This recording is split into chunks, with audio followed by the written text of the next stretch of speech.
Esse é o Papagaio de Primata, o seu podcast descontraído sobre assuntos do cotidiano vinculados ao meio ambiente. Uma colaboração entre a Bocaina Biologia da Conservação e pesquisadores que acreditam na comunicação da ciência e na capacitação em prol da conservação da biodiversidade. Eu sou Olivia Ester e te convido para, nessa série Expedições, sairmos do barco para explorar a terra firme, fazendo incursões mais breves em assuntos diversos, para aumentar a diversidade da nossa coleção de prosas. Pode ser a cavalo, a canoa ou a pé, e porque estamos em 2021, pode ser até de nave espacial. Fazemos ciência, mas com criatividade.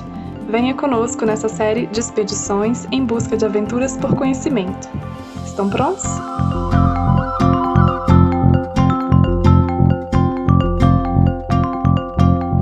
Papagaio de Primata. Hoje faremos um passeio difícil. As imagens serão fortes, as lembranças serão nosso farol e as manchas nosso mapa. Hoje navegaremos por desastres socioambientais e suas consequências. Antes de zarpar, sentamos juntos no deck da embarcação. Estava refletindo sobre como a natureza é refém das enormes empresas capitalistas e me lembro de um poema da escritora brasileira Hilda Hist. Leio em voz alta para todos. Amada vida, minha morte demora. Dizer que coisa ao homem, propor que viagem, reis, ministros e todos vós políticos, que palavra além de ouro e trevas fica em vossos ouvidos. Além de vossa rapacidade, o que sabeis da alma dos homens? Ouro, conquista, lucro, logro, e os nossos ossos, e o sangue das gentes, e a vida dos homens entre vossos dentes. Assim como a Hilda com sua arte, nós também temos o desejo de expor nossa opinião em relação a tudo o que vemos, de dentro do barco e nas expedições. Passamos por cenários lindos, mas também conhecemos muita gente, ouvimos histórias e somos testemunhas de desastres, acidentes, crimes. Se a alma é vasta, não devemos nos privar dessas dores, que são da humanidade e também da natureza. Hoje, especialmente, queremos trazer à memória 2 desastres ambientais e sociais gravíssimos, porque não dá para dissociar o ambiental do social, que aconteceram no Brasil e que marcaram nossa tripulação, nossas viagens. Primeiro falamos do vazamento de petróleo no litoral brasileiro, com manchas que apareceram no Nordeste a partir de agosto de 2019 e se espalharam por mais de 2.000 quilômetros de costa. Depois entramos pela bacia do Rio Doce e relatamos os efeitos do rompimento da barragem de Fundão, o crime ambiental que aconteceu em novembro de 2015 pelas mineradoras Samarco, Vale e BHP Billiton, as maiores mineradoras de ferro do mundo. Queremos trazer à memória esses 2 desastres porque não podemos esquecer, e a dor que dói é a mesma que nos mantém vivos e vigilantes, para que façamos de tudo para impedir que isso se repita novamente. Assim começa nossa expedição de hoje. Saímos da costa do Rio Grande do Norte em direção ao sul. Desde aqui somos confrontados com o petróleo. Ele não some ao longo da descida. Um vazamento ainda sem dono atingiu o Nordeste e é possivelmente a maior catástrofe desse tipo já vista no Brasil. Já derramou sem querer óleo na mão? Experiência nada agradável, não é mesmo? Imagine tentar respirar coberto por algo parecido, mas muito mais denso, pegajoso, fedorento e tóxico. Exercitar a empatia é importante em tempos na qual a desgraça se tornou banal. Agora imagine centenas, milhares de animais que foram atingidos por esse vazamento de petróleo, que começou a chegar no litoral brasileiro em agosto de 2019. A primeira mancha de óleo foi registrada no dia 30 daquele mês no estado da Paraíba. O dano chegou a 9 estados do Nordeste e 2 do Sudeste, atingindo mais de 130 municípios. Vemos na água e na areia animais disformes cobertos de óleo. Eles não vencem essa batalha. Não foi possível fugir. A substância preta é viscosa demais e respirar não é uma opção. Vejo tanta gente recolhendo com as próprias mãos as manchas que alcançaram a areia. O desespero para salvar supera o medo da contaminação. Aliás, as autoridades os alertaram do risco? Não vemos muita ação por parte do governo nos primeiros dias após o ocorrido. Cruzamos com pescadores e voluntários em seus barcos. Eles dizem que sabem o que pode acontecer.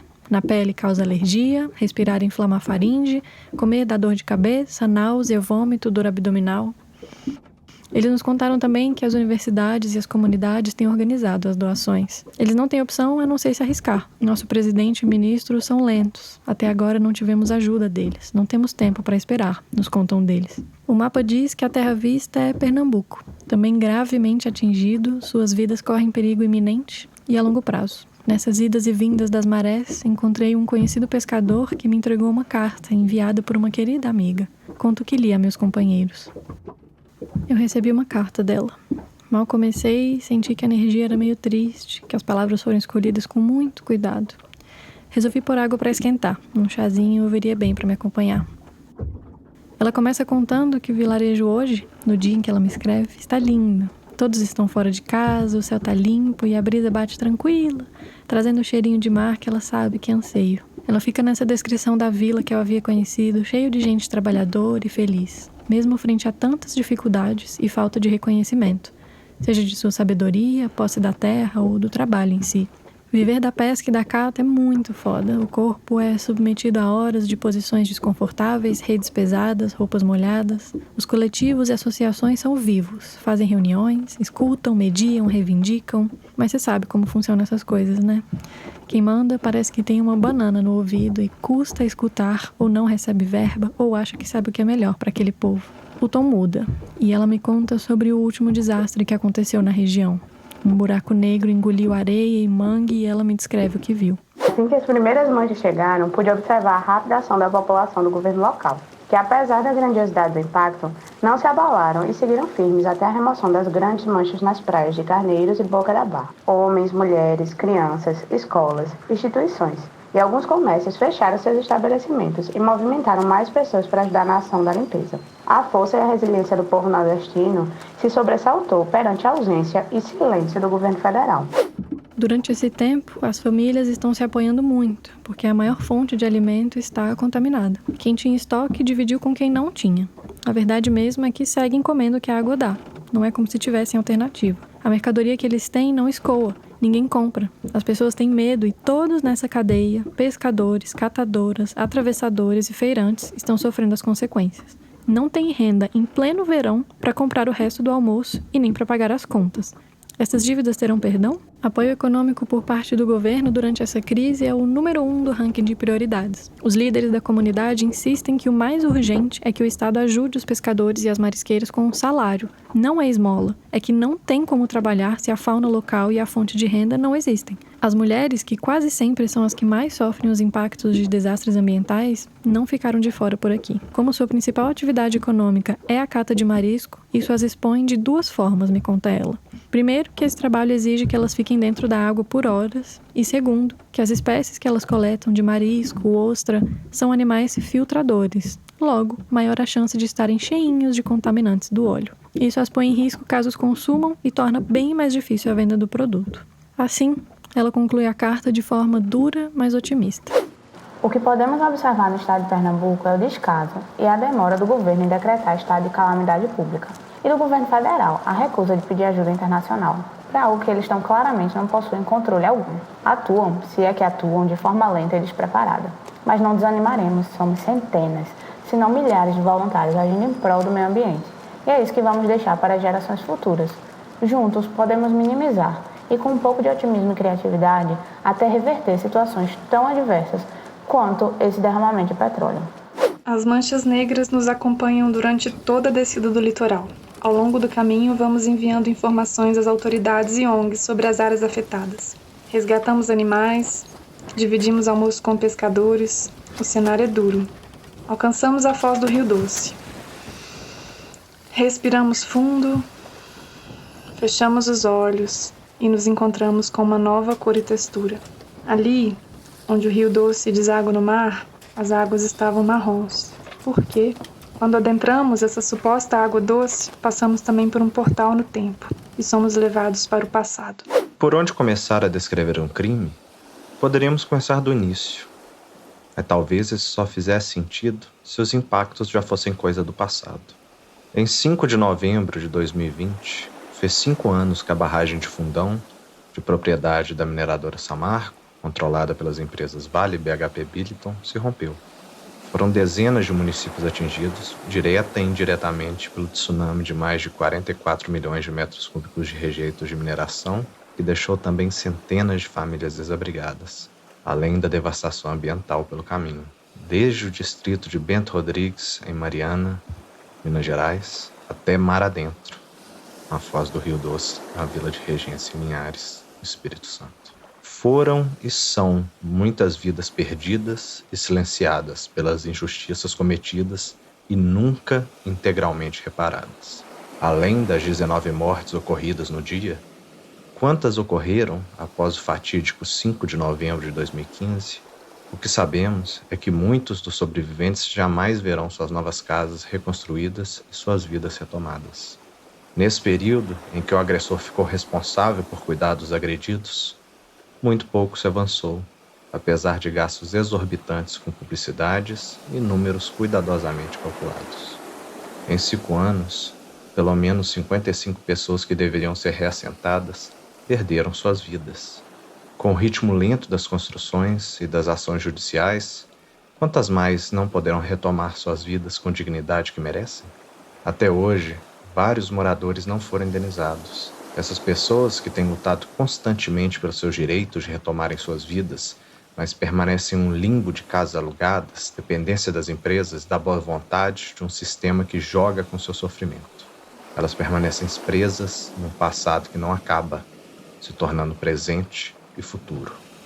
Subindo o rio, passamos por algumas dezenas de cidades. Linhares, Governador Valadares, Rio Doce, Barra Longa. Eu queria que a gente estivesse tirando várias fotos, conhecendo cidadezinhas, lavando a alma na água, mas a única possibilidade que tínhamos era de encarar essa destruição. Não dava para acreditar no cenário desolador, um rio soterrado por montanhas de ferro, trituradas, misturadas com produtos químicos. Esse rio agonizava, como nunca tínhamos visto. A mata ciliar estava completamente destruída. Qualquer pegada na beira do rio ficava espessa. A partir de certo ponto, se torna impossível seguir de barco. O Rio Doce ficou para trás, saímos do Rio do Carmo e adentramos no Rio Gualacho do Norte. O leito do rio ficou mais raso. O minério brilha no assoreamento causado pela lama de rejeitos. Não importa, continuaremos juntos a pé. E ao chegar nas áreas mais afetadas, o que vimos foram algumas paredes com a marca da linha da lama, o chão que tinha sumido, e do telhado, ninguém sabia, não era nada engraçado. Em algumas ruas, o asfalto do nada virava um lamaçal. No resto das casas, os tijolos, que abrigaram famílias, viram aniversários, projetos, conquistas. Uma boneca que não teve tempo de ser resgatada, não pôde se despedir, do lado de um pé perdido do par de sapatos. O cenário era estranhíssimo, desolador. Bento Rodrigues, Minas Gerais, 10 de dezembro de 2015. A paisagem desesperadora. É muito marrom para pouco verde, muito silêncio para tantas histórias. Observa. O menino chega empurrando sua bicicleta verde. Ele para num pequeno pier e se aproxima da grade. O que será que ele está pensando? Ele mantém os pés nos pedais, como se estivesse pronto para fugir caso precise, ao mesmo tempo em que parecia não querer nunca mais sair dali. Agora somos dois que só conseguimos olhar. Deixamos o pensamento livre. Eu pensando que não tenho a menor ideia do que é perder meu lar, ele, já tendo que conviver desde cedo com os traumas gerados por uma vida injusta e desigual, na qual poderosos jogam dados com as vidas dos outros por pedaços de papel. Ainda bem que existem bicicletas. Uma forma de experimentar algum grau de liberdade, pedalando e sentindo o vento no rosto. Em cima dela, é um pouco mais fácil esquecer que em uma tarde tudo se foi. O monte à nossa frente está rasgado. Terra vermelha, exposta em machucados. Poucas árvores aguentaram. As que restam, já estão mortas por dentro, mas resistem em pé. Nem que seja pela teimosia em não se deixar quebrar. Um retrato da vida. Às vezes, a única escolha que é possível ser feita é resistir. Resistir como forma de protesto. Resistir como forma de lutar por justiça. Resistir, pois só assim é possível viver. O menino segue ali. Ele não para de olhar a paisagem. Deveria estar jogando bola, mas aqui está ele, do alto de seus 12 anos, sofrendo de nostalgia do passado, presente e futuro. Faz uma falta a escola que estava ali, os amigos que moravam na mesma rua, o padeiro que lhe dava sempre um chiclete extra, a avó que era colo e cheiro de limão. O garoto vai para outra grade, nunca olha para mim, jamais põe os 2 pés no chão. Ele apoia a cabeça nos braços cruzados sobre o metal e fecha os olhos. O medo da lama. Quem é que olha para o desastre, que na verdade é um crime? Como se explica o medo da água, da chuva, da morte, das promessas? Como conciliar a dependência e a indignação em relação a um grande dono do capital? Quem desmente as narrativas? O que a gente ensina para uma criança quando a sua casa, a rua, os vizinhos e a terra dela podem ser destruídos? Está autorizado a ameaçar e consolidar o massacre dos mais vulneráveis. E para os idosos, que perderam tudo no momento mais sagrado da vida, infelizmente muitos não estarão aqui para ver a justiça teatralmente se tornar realidade. O importante é que a economia do país não pare, não importando quantas vidas tenham que ser sacrificadas? Ou é algo ainda mais egoísta que isso? Uma famosa lógica da individualização dos lucros e socialização dos prejuízos. Quem indeniza os sonhos? As compensações financeiras vão rolando muito lentamente e a dependência da região pela mineração não diminui. As responsáveis pelo desastre continuam a funcionar, abastecidas de promessas e expectativas. Do fundão do sofrimento, a comunidade tem esperança de reconstruir sua relação com a terra.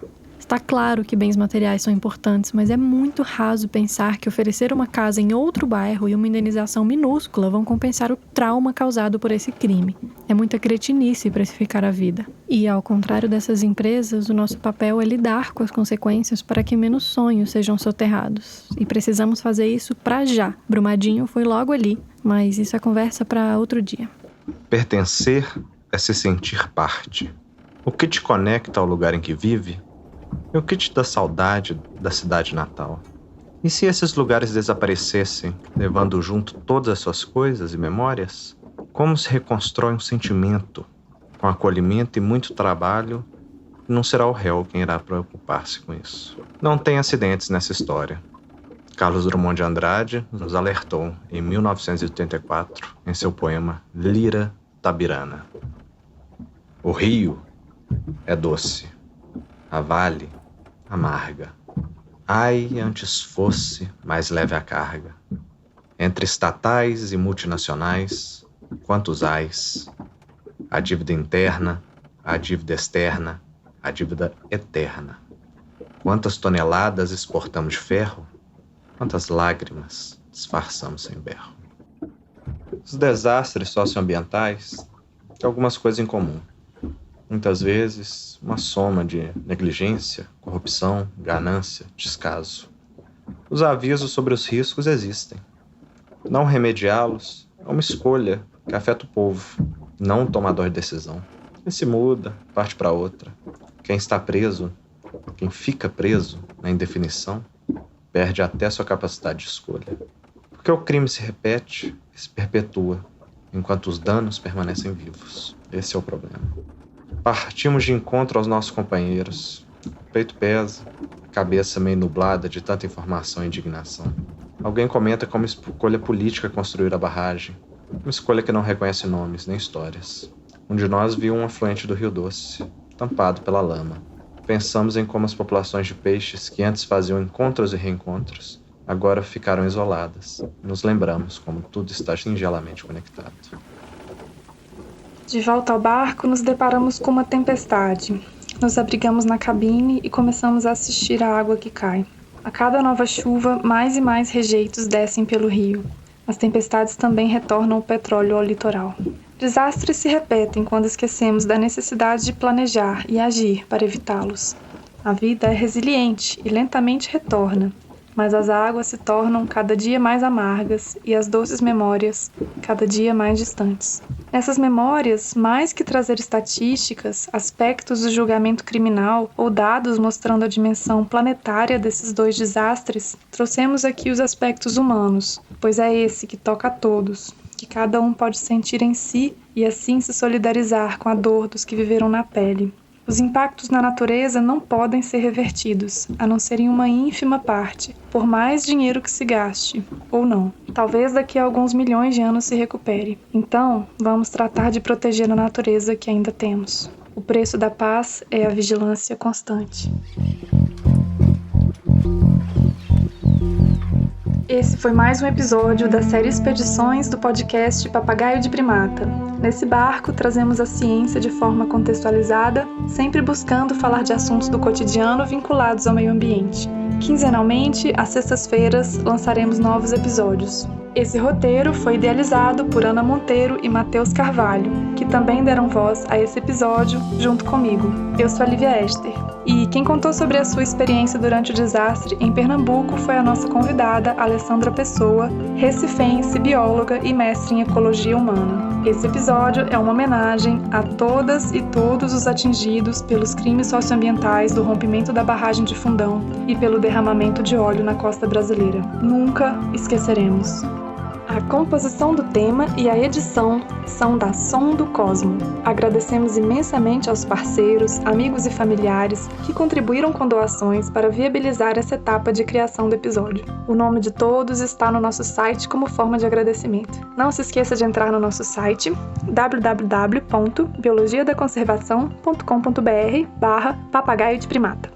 Sempre criamos uma página exclusiva para cada episódio, com todas as referências, sugestões de leitura e vídeos complementares. Visite nossa multiplataforma para mais informações sobre ciência, meio ambiente e sociedade. E claro, sempre queremos ouvir de você. Tá gostando? Tem críticas e sugestões? Manda um e-mail pra gente no papagaiodeprimata@biologiadaconservação.com.br ou deixe seu comentário diretamente na página do episódio. O podcast Papagaio de Primata é organizado pela Bocaina Biologia da Conservação em parceria com pesquisadores que acreditam na comunicação da ciência e na capacitação em prol da conservação da biodiversidade.